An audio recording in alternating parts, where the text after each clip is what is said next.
I'd been reborn. I was reborn to the night before I discovered my boyfriend was cheating on me. In my previous life, I was trapped between the poor girl I was supporting and my unfaithful boyfriend. On the night before my graduation, I jumped off the roof of the school building. In this life, I will make them pay for their crimes with their blood. The phone screen lit up, showing a WhatsApp message. Sister, why are there so many rumors about you lately? Are they true, or not? Sister, I don't think you would do that. Sister, I looked at the phone screen, which was flashing. I didn't unlock it to check the notification. I thought to myself, stop pretending, Vivian. My name is Sophia. The person sending me messages is Vivian. I paid for her to go to high school and college, but she turned on me. She stole my boyfriend and spread rumors online. She claimed that I had offered myself to school officials. I did this to get an overseas exchange program and a spot in graduate school. In my previous life, I was a victim of severe cyberbullying.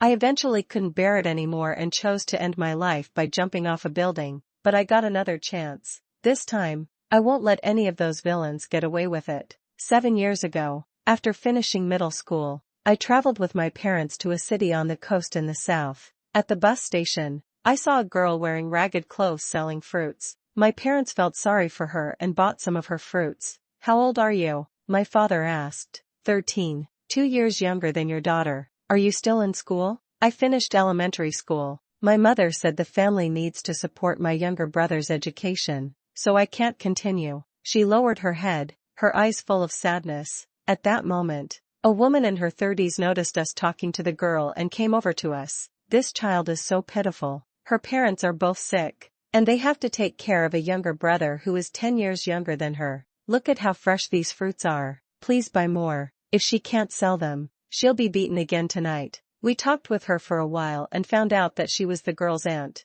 They all lived in a nearby village and had come out to sell fruits during the farming off-season. The girl's parents were too busy, so they sent her to help her aunt at the stall. My parents felt sorry for her, so they decided to sponsor her education. So, starting when she was 13 and in junior high, our family sent her $500 every month for living expenses. Junior high school is part of the compulsory education system, so it's free. $500 a month was more than enough for her. Thanks to our support, her life took a completely different turn. My parents encouraged me to participate in this sponsorship to help me develop kindness and empathy. At the time, I was in high school and had a few $100s in pocket money each month. I saved $100 from that and sent it with the $400 my parents contributed to her. Every time I gave my parents money, I felt really good because I was helping someone else. The girl really took advantage of the opportunity. She studied hard, and 3 years later, she was accepted into the best high school in her county. 3 years later, she was accepted into the same university I went to. 2 years behind me. We were very happy when she got into university. The university was in the same city as my family's home. My parents thought her parents had gone through a lot over the years, so they invited them to stay with us for a few days while she was getting used to her new home. On the day she arrived, our whole family went to the train station to meet her. Her parents and younger brother were there. Her parents had originally wanted her to get a job instead of going to college, but after learning that our family would support her until she graduated, they agreed. Her parents, who were new to the big city, seemed a little shy. Her mother thanked us over and over, while her father didn't say a word. Their clothes showed the hard lives they lived. Her mother led her 9-year-old brother, who didn't say a word the entire time. He kept his head down and played with a toy he had bought on the train. Our family welcomed them warmly. My parents let her parents stay in their master bedroom. Her brother slept in the guest room, and she slept in my room with me. She was very polite and even helped us with chores around the house. Just look at how she works. You can tell she's done every kind of chore at home, my mother whispered to me. A few days later, we took them to try local food, visit museums, and go to an amusement park. I even took Vivian to the shopping mall and bought her several new outfits. When she saw the price tags on the clothes, her eyes widened in astonishment. After registering, her parents took her younger brother home. Her mother thanked us a lot as she left, while her father didn't say anything. After starting university, we were in different colleges, but we still made plans to have dinner together once a week. Every month, my parents would invite her to spend the weekend with them. We were very close, and I would share everything with her. Sister, you're just like my real sister. She always smiled sweetly and happily. For someone like me, an only child, having a sister who was only 2 years younger at the age of 20 was a magical experience. But everything changed after she met Lucas. Lucas was a senior in our department. We met during the freshman orientation when we first enrolled. He helped me move my luggage to my dormitory and showed me around the classroom buildings and the cafeteria. We saw each other a few more times at club activities, and eventually, we started dating. Lucas was good at everything. He was handsome, funny, and charming. When I was feeling down, he would always check in on me. He even bought me hot soy milk. My roommates all had good things to say about him. I thought we would stay together forever and get married after graduation. On the first day Vivian met Lucas, when we were separated, she said to me, "Sis, I really envy you." It was the first time she had ever said something like that. At the time, I didn't notice anything unusual. Looking back now, her tone was cold, and her eyes showed that she wanted him. 2 days after I met Lucas, Vivian contacted me. She said she missed me and wanted to go out to eat and watch a movie together. Before, I always had to invite her, and she would sometimes refuse with excuses like being too busy with school or feeling unwell. But ever since Lucas appeared, Vivian started coming to find me every few days. I had planned to watch that movie with Lucas, but I ended up bringing her along.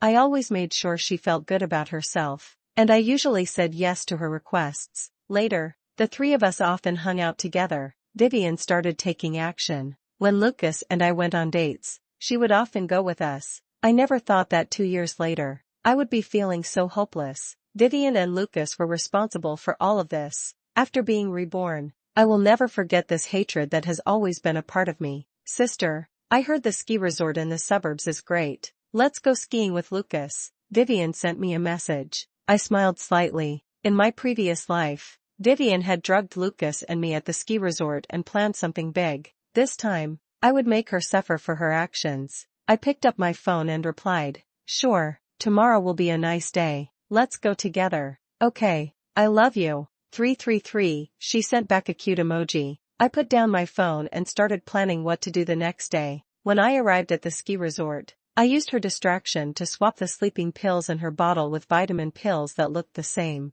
The show was about to begin. When I booked the rooms, I deliberately chose 3 rooms, claiming it was so we could rest better. But really, it was to make it easier for her to act. In our past life, Vivian and I stayed in the same room at a ski resort. She did everything she could to trick me into going to bed early so she could go out and find Lucas. This time, she didn't have to go through all that trouble. I'd save her the effort. After skiing all day, we ate dinner at the hotel. I said I was too tired and wanted to go back to bed early. Lucas was a bit reluctant. He wanted to talk to me more. Lucas was actually pretty decent to me, but in the previous life, after Vivian threw herself at him, he only believed Vivian's carefully crafted lies and treated me very badly. He also made me feel so guilty that I decided to end my own life. Vivian immediately said, "Sister, if you're tired, go rest. We have to go back to school tomorrow." "Oh, here's the nutritional supplement I brought. Take one each." "I've already taken mine," Vivian said, holding up the small bottle. I took one without hesitation and swallowed it, then smiled slightly. "I'll go back first. You two can take it slow." At that moment, Lucas was wearing the casual shirt I had recently given him, while I had already secretly placed a miniature listening device under the collar of his shirt. I went back to my room, took a shower, put on my pajamas, and leaned against the soft pillow while I scrolled through my phone and watched TV. Buzz, a notification popped up on my phone screen. It said that the listening device had been triggered by vibration. I checked the time. Lucas should have already returned to his room. The vibration must have been caused by him taking off his clothes. A moment later, I put on the headphones connected to the listening device. I heard Lucas and Vivian's voices. "Oh my God, how did you get here?" Lucas said. "Wow." Vivian thought Lucas had been drugged, so she called room service and lied, saying she had forgotten the room key. The attendant at the restaurant saw them together on their way out and thought they were a couple. She helped her open the door, but she didn't know that Lucas had just fallen asleep.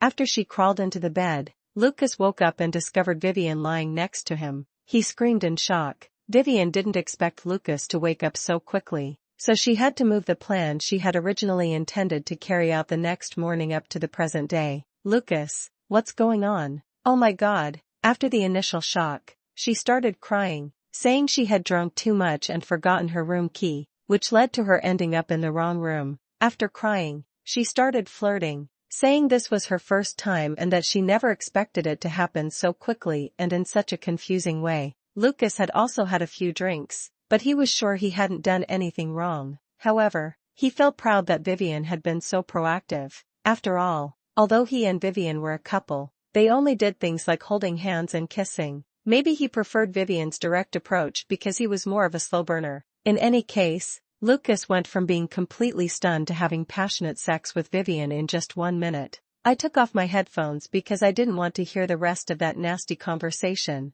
After a while, my phone alerted me that the listening device was picking up their voices again. I put the headphones back on. Lucas, I'm sorry. I didn't mean to ruin your relationship with my sister. I just couldn't help myself after seeing you. I fought back the urge to vomit and continued listening. Do you think I'm better than your sister? Her? She's just showing off. You mean my sister, and you haven't. Humph. I suggested going out to a hotel a few times, but she refused, saying we should take it step by step. If it weren't for her looks and the fact that she often spends money on me, I'd have lost patience long ago. She spends money on you? She's pretty careful with her money, isn't she? Huh. She's been charmed by me. She saves money from her job to buy me gaming gear. You idiot. I took a deep breath, trying to calm myself down. In my previous life, I was a fool in the eyes of love. Thankfully, I got another chance. I kept listening. There's nothing I can do. My parents are rich,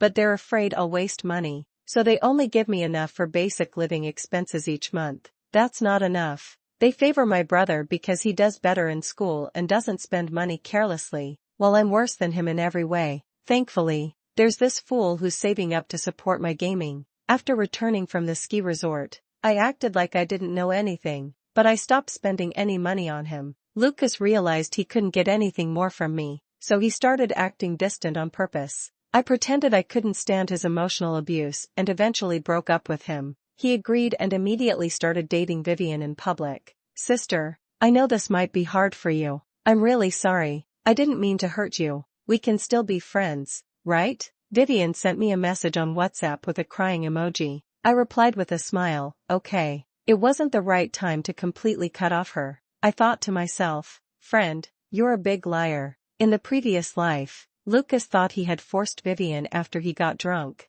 so he felt guilty. In the end, he even teamed up with Vivian to target me, nearly killing me. Lucas had already seen through Vivian's trick, but he still fell for it. This shows that Lucas was a bad person, just like in the previous life. He chose to side with Vivian and turn against me. He was born to be a villain. Then, they started the plan that would eventually lead to my death. I've always gotten good grades. The list of students admitted through recommendation has not been announced yet, but I'm sure I'm on it. I'm sure of it. My thesis advisor, Professor Smith, has always admired me and hopes I will stay at the university to continue my studies with him. Professor Smith is a top expert in his field, and he is also good-looking and polite. He has many student fans at our university, and Vivian is one of them, but she has never been his favorite. She secretly took many photos of me with Professor Smith, but all of the photos were taken in normal places like the lab or office. Vivian deliberately avoided including other people in the scenes, creating the illusion that we were alone together. I noticed her little tricks, but I didn't stop her because I wanted to use her own methods against her. One day, I told her that Professor Smith was going to a hotel in the city center for an academic conference that evening, and that I would go to the hotel to deliver some urgent extra materials. That evening, as I walked toward the hotel room where Professor Smith was staying, I could clearly feel someone following me suspiciously. I smiled slightly and kept knocking on the door before entering. 2 hours later, I left the room wearing a different outfit. As I was leaving, I accidentally dropped my room key card on the ground. It had the room number on it, 1208. The list of students recommended for admission to graduate school would be announced next week, but I wasn't in a hurry. I waited patiently for the storm to arrive. Sister, are you awake? Check out the school's online forum. There's a post about you. Vivian sent me a message. I clicked on it and saw the post at the top with the headline, "A top student from a certain department had an inappropriate relationship with their advisor to get a spot in graduate school." The photos were from that day at the hotel. There were 2 photos of the hallway. There was one photo of me entering room 1208. There was also one photo of me leaving room 1208. There were 2 photos of me working with Professor Smith in the lab. Below the post was a secretly recorded video. It showed someone swiping a card to enter the room. The video also showed the messy scene inside. There were clothes on the bed, shoes on the floor, a bag hanging on the wall, and the faint sound of someone showering in the bathroom. People were very angry in the comments section. I would never have guessed. The student who is considered both beautiful and intelligent is using dishonest methods to get into the graduate program. She just broke up with Lucas recently, right? So that's why. You really can't judge a book by its cover. No way. Sophia's grades are already very good, so she doesn't need to do this to get into the graduate program. Someone must be stirring the pot on purpose. Reading these comments, I felt nothing. The timing wasn't right yet, but I looked very worried and upset. Who's saying bad things about me? This is awful. Vivian's expression was intriguing. Sis, you should post something to clarify this. In my previous life, I was too eager to defend myself, but it only made things worse. It even drove me to the brink of despair. This time, I knew that trying to defend myself without solid proof would only be seen as me trying to avoid the problem. I had proof, but I didn't want to share it yet. Let this matter ferment a little longer. In just 2 days, the post became the most popular on the forum. Lucas sent me a message. Is it true? I replied, someone is spreading false rumors. Lucas and Vivian saw my reply and thought they had succeeded. They didn't know they had already fallen into the trap I had set for them. After I sent the message, I turned off my phone, bought a plane ticket, and checked into a scenic resort in the suburbs for 2 days. When I returned, the situation had completely gotten out of hand. The post was filled with horrible insults directed at me. The time had come. A month earlier, I got a short-term internship at the hotel where Professor Smith was staying for the conference. I worked in housekeeping. During the month, I learned where the surveillance cameras were in the hotel rooms and when guests were checking in. The person staying in room 1208 that day wasn't Professor Smith. It was the female school bully from our university and her boyfriend. The school bully's family is worth over $100 million. She has a luxury suite reserved at this hotel year-round. Specifically, she uses room 1208 to meet her boyfriend, who she calls her little puppy. I knew their daily routines very well. I even knew that she always took a long nap in the afternoon. I chose a day when they were both at the hotel. I used my employee card to sneak into their room while they were asleep. I changed into clothes I had prepared beforehand that looked like what I was wearing at the time. I stayed in the room for almost 2 hours. When I heard movement in their room, I quietly left and accidentally dropped the fake hotel room key card pointing to room 1208 at the door. This made Vivian pick it up. I had already obtained the important surveillance footage from the hotel corridor that day. I deleted the video recordings before I left the room, but I kept all the footage after Vivian picked up the key card. In this video, Vivian was wearing a hat and mask, but her figure and walking posture clearly showed that it was her. Also, when she was looking around secretly to see if anyone was there, the security camera clearly took a picture of her face.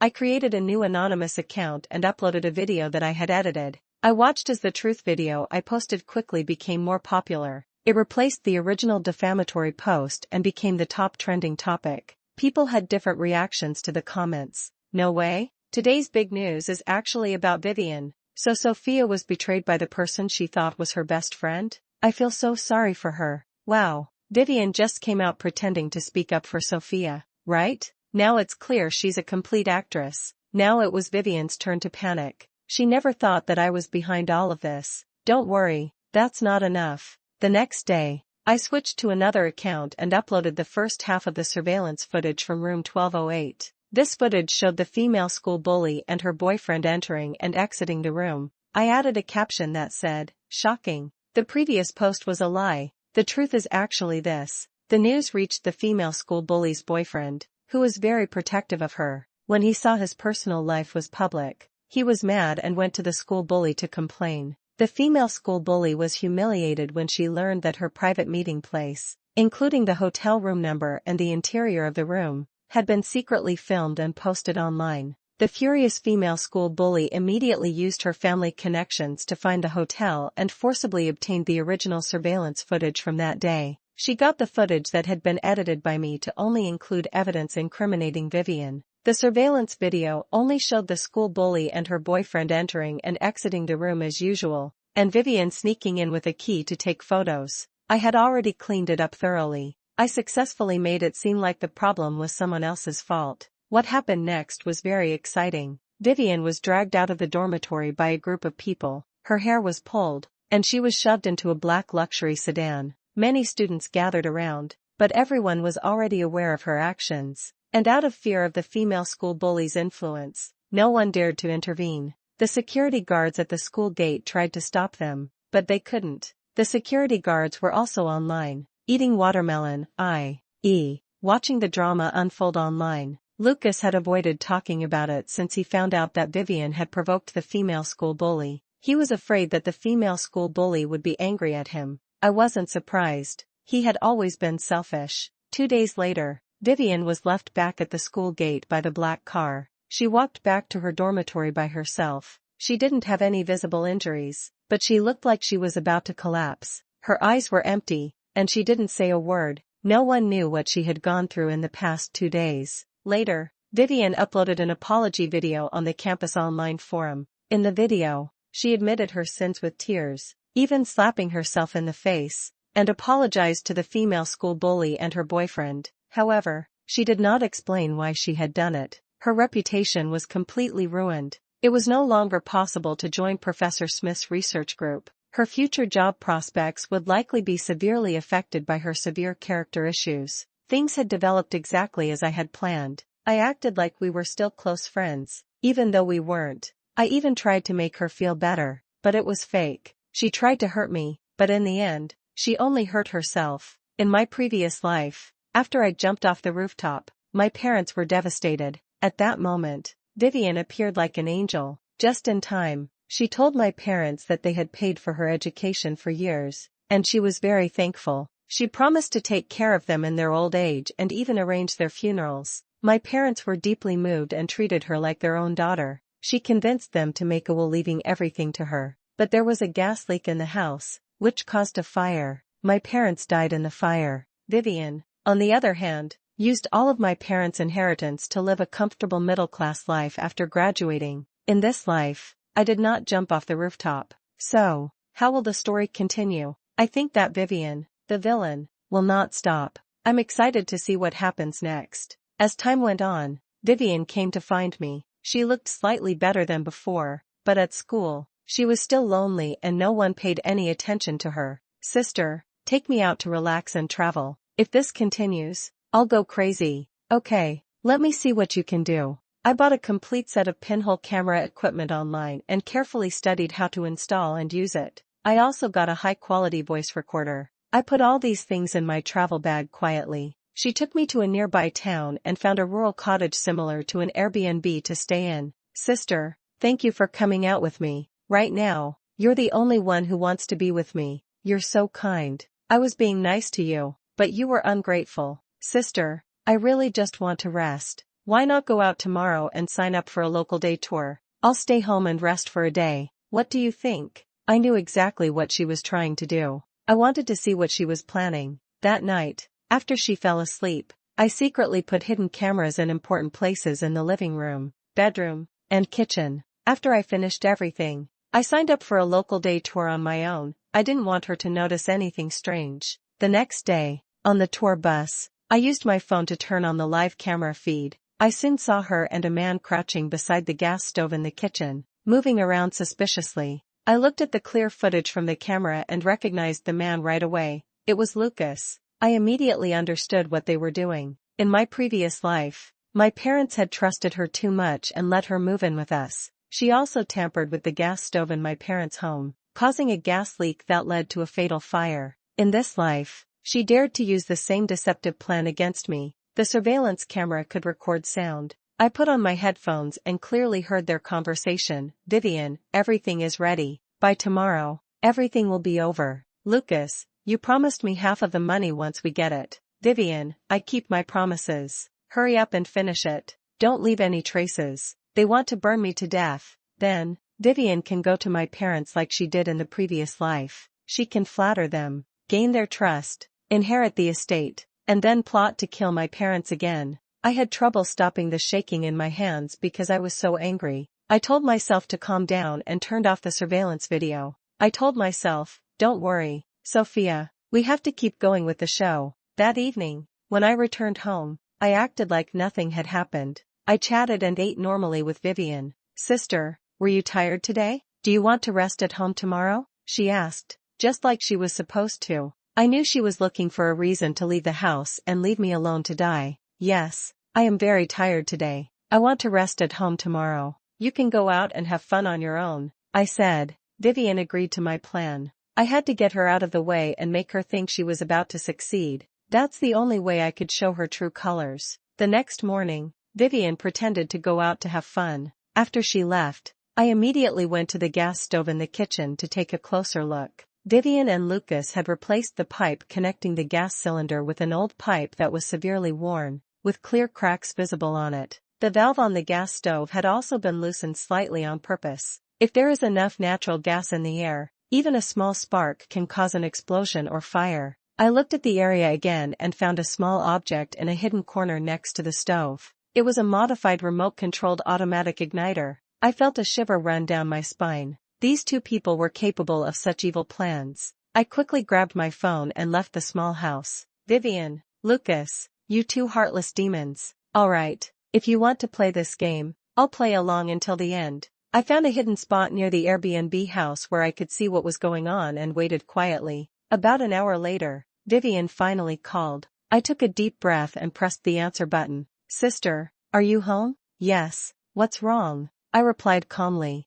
I think I left something in the kitchen. Could you go check if it's still there? Sure, I'll be right there. 5 seconds later, Vivian asked again. Sister, are you in the kitchen? Yes, I'm in the kitchen. What did you say you left? It's next to the gas stove. Look closely. Okay, huh? What is this thing? I could barely hear Vivian saying to Lucas. Okay, now, right after that, I heard a loud explosion coming from the Airbnb cottage we were renting. I immediately hung up the phone. At almost the same time, a huge cloud of smoke with flames on it rose from the direction of the cottage. The sudden loud noise and flames scared the neighbors, who hurried out of their homes. I knew that Vivian and Lucas must be hiding somewhere nearby. Watching everything with joy, I blended in with the panicked crowd and quietly left the town. My phone had the video and audio recordings of their whole crime, which was captured by the pinhole camera. It was time to show the world what they were really like. Someone nearby called the police quickly. Fire trucks and police cars arrived at the scene quickly. With their sirens on,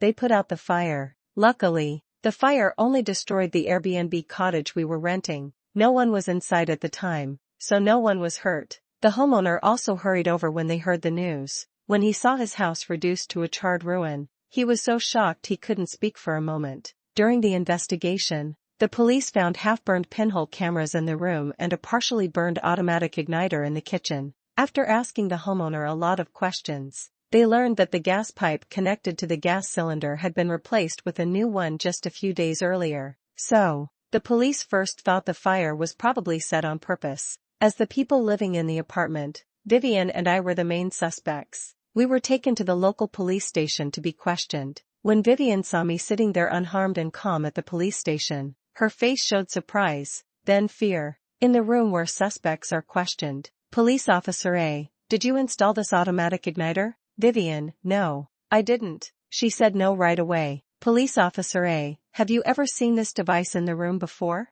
Vivian, no, I've never seen it. What is it? I don't know. Her eyes began to move quickly back and forth. Police Officer B took out a clear bag that was used to collect evidence and held it up in front of her. It was important to look closely at the contents to see that it was a burned-out section of a gas pipe. Vivian's face showed her worry. Police Officer B, this is a part of a gas pipe that has been removed. The homeowner said that the gas pipe had been replaced with a brand new one not long ago. Someone deliberately swapped this one out. Did you do it? Vivian, of course, continued to strongly deny it. Police Officer A, did you install this pinhole camera? What pinhole camera? Vivian's face went as pale as paper. It was my turn to be questioned. Officer A asked, did you install this automatic igniter? No, I didn't. I answered calmly. Officer A, did you see this device in the room before? I did. It was next to the gas stove. I had never seen a snake like it, so I took note of it. but I didn't know what it was for. Officer B pulled out a burned-out part of the gas pipe and said, "This is a part of a gas pipe that has been removed." The homeowner said the gas pipe had been replaced recently, so this one must have been stolen and replaced. "Did you do it?" I denied it. "Of course." Police Officer A, "Did you install this pinhole camera?" I smiled slightly and said, "Yes, officer. The video files inside are all safely stored on my phone. The phone is right here." I took my phone out of my pocket and gave it to the police officer in front of me. The video and audio evidence on this phone showed that I was innocent. It also showed that Vivian and Lucas had committed terrible crimes. The investigation into me was quickly concluded. I ordered a ride-hailing car and went back to school. Setting fires on purpose is a very bad crime. The video evidence was undeniable. Vivian and Lucas had no choice but to admit their crimes. Later, Vivian was sentenced to 7 years in prison for attempted murder, arson, and other charges. Lucas, who helped, was sentenced to 5 years in prison. On the day of the court ruling, Vivian's parents and her beloved younger brother also came to the courtroom to listen to the verdict. After the judge made a decision, I followed them. I wanted to hear what they would say. Her mother was crying uncontrollably, while her father was cursing angrily. "I told you, she's just a girl, why let her go to college? It's all a waste of money. If it weren't for the Shin family paying for her education, I wouldn't have bothered with her. I was hoping she'd use her time in college to plan how to get that family's money. Who knew she'd be so stupid as to set fire to someone else's house and end up getting herself caught in the process? Now we're really in trouble. I was counting on her to buy a house and marry off my precious son. Now it's all gone to hell." Vivian's mother kept berating Vivian, and her words were filled with bitterness and hatred. I felt sick to my stomach. What a disgusting and shameless family. As her mother continued to scold her, she accidentally turned her head and saw me standing nearby. Her eyes brightened, and she smiled widely as she hurried over to me. "Oh, young lady, you're here too. Look at her now. That girl who always got into trouble is in jail, but my son still has to go to school, and he'll need to get married someday. From today on, give me all the money you were giving that dead girl. After all, your family is rich. It doesn't matter who you help, does it? You and Weiwei are good sisters, and her brother will be your brother too. Isn't that right?" She spoke while trying to grab my hand, and her face looked like she was trying too hard to be nice, which made me feel sick to my stomach. I didn't say anything. I just watched her put on a show. "Young lady, your aunt is talking to you. At least say something." Her eyes showed her desire and greed. I quickly hid her hand away and turned my head, looking like I was going to leave. Her father, who had been quiet all along, suddenly spoke up, his voice sounding harsh and controlling. "You ungrateful girl, how dare you be so rude? An elder is talking to you, and you don't even recognize me. Is this how your parents raised you?" I was so outraged by this family's shamelessness that I almost burst into laughter. I stopped, turned around, and slowly walked toward the three of them. I walked up to her father, looked him straight in the eyes, and said slowly, "Okay, it doesn't matter who you help. Here's what we'll do. Give me your bank account number, and I'll transfer the money to you every month." When Vivian's parents saw that I agreed so quickly, their faces changed from looking angry to looking happy. Okay, that's great. I'll give you the account number right now. Make sure you write it down." Her mother was so excited that she couldn't speak clearly. I got their bank account information, and I smiled a little. "Uncle, Auntie, you can wait for my transfers. I'll be going now." As I turned to leave, I saw a cold, dark smile. Vivian and Lucas were punished fairly, and I thought the issue was settled. But I never expected her parents to be so bold as to come back and bother me again.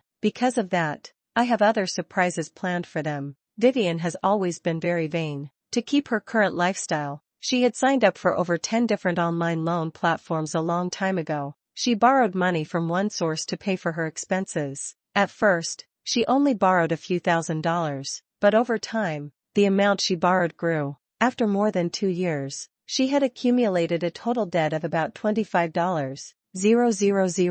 However, when you add in the various high fees and late payment penalties, the total amount she now owes has increased to over $120,000.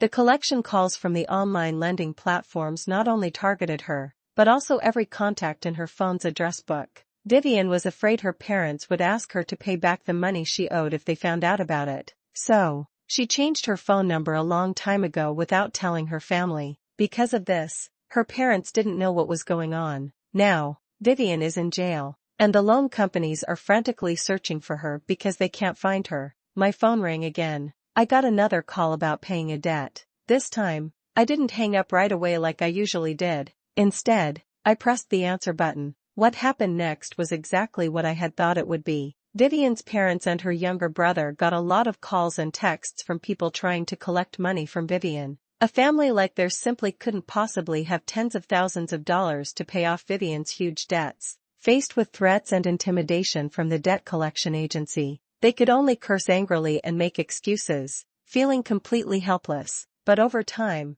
these companies started to feel that they were doing more than just making calls and sending messages. They started sending people to the home to collect the debt. Vivian's family home was often surrounded by a group of scary men, leaving no room to move. The family could only hide inside the house like mice, too afraid to go out to work, and her younger brother dared not go to school. Later, it was said that her cruel father had a violent argument with one of the debt collectors, which resulted in the collector's leg being broken. If the neighbors hadn't called the police, who arrived in time to scare away the debt collectors, someone might have died. Her mother was so scared and stressed out that she went crazy. She spent her days in the house, looking unkempt and afraid to see anyone. Her younger brother, who had been the family's hope, had dropped out of school because he didn't have enough supervision. He started hanging out with the wrong crowd. He got into fights and was sent to a juvenile detention center. This was the just punishment they deserved. A month after Vivian and Lucas were put in prison,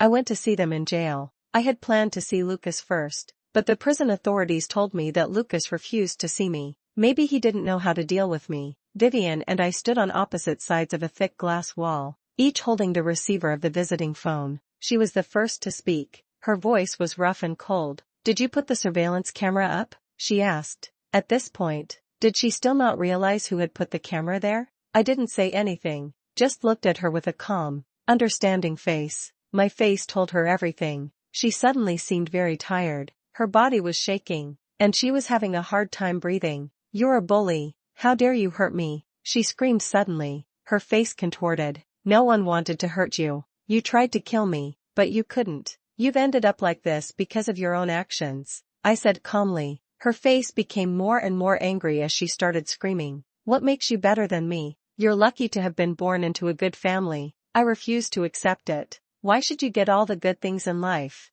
I tried really hard to get Professor Smith's attention, but he didn't even look at me. "Okay, fine, since I can't have him, I'll destroy him. Lucas clearly prefers you over me, so I'll take him away from you." I looked at her calmly and said slowly, "Lucas was always the kind of person you were attracted to. He destroyed himself. I've never been interested in him. What you're doing won't hurt me at all. As for Professor Smith, his reputation and status have never been affected. He is still the respected scholar he always was. You can't destroy him. The only one you've ever destroyed is yourself." "Okay, I'm leaving." I stood up to leave, but then remembered something. I turned around and said to her through the glass, "Oh, I almost forgot to tell you something. Your parents stopped me outside the courthouse and demanded money. I asked them for your family's address. Those people chasing you for the online loan should have already come knocking on your door, right?" After that, I looked at her, lifted the corners of my mouth, and gave her a slight smile that meant I was thinking about something. She seemed to have completely lost her mind. She suddenly threw herself against the glass, pounded on it, and screamed at me with all her might. "You bitch, damn, I won't let you off the hook. You just wait. When I get out, I'll make you pay." I turned around and left the visiting room without looking back. I could barely hear her banging on the glass wall, and her cries and curses. Then the prison guards came and held her down and took her away from the window where visitors come in. Some people, no matter what, will never admit they're wrong. In their twisted logic, they see others as always being at fault, while they see themselves as innocent victims. People like that can't be helped.